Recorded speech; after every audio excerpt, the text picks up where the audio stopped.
Disney tells us that mermaids are thoughtful, beautiful creatures, but the Book of Enoch tells us a far more sinister history. On my channel, we have been diving into this alleged lost book of the Bible that was discovered in the Dead Sea Scrolls, but for some reason is not included in the canon Bible that we know today. Many people say it's because it has knowledge that we were never intended to know.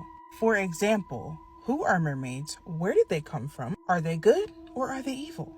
The answer, according to the Book of Enoch, because I know how y'all like to tussle. If you can see it, I have the book and I'm reading it. Sirens are actually the mothers of demons. So essentially they're real, but they're evil. Long story short, a long time ago, 200 angels rebelled against God and heaven and decided to procreate with the mortal women that were on earth. And from these mortal women came a cursed species of giants that ate up all of humans' resources on earth and then started to consume humans themselves. And when they got to be hungry enough, they even started to eat each other, becoming cannibalistic and doing vile things here on earth.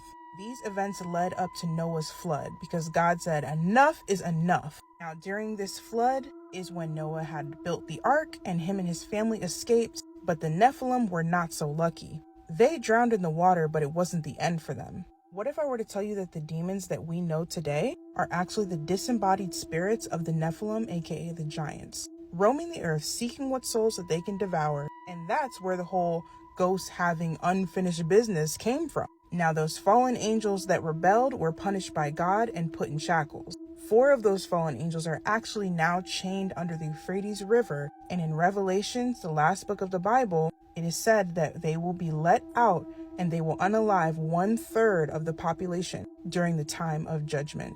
So now let's get into the nitty-gritty when it comes to the mothers of demons. You probably understand now why they are called that, but you'll ask yourself, okay, so the Nephilim got punished, the fallen angels got punished, but what about the women? The women were actually cursed to roam the sea until their final day of judgment. And this is why throughout history, we can see so many versions of sirens, because they've been around since the dawn of time. However, the media wants to desensitize us and make us think that mermaids are just wanting to be part of our world, collecting thingamabobs under the sea. That's not the case. And if you're still questioning whether or not sirens exist, just think to yourself that only 5% of the ocean is discovered. Who are we to say that we're the only ones living here? I mean, if you just look at history, mythology, you will see so many times that sirens rear their ugly head up from that water in so many different countries. You see them in Slavic folklore called the Rusalkas. You see them in African folklore called Mamiwata.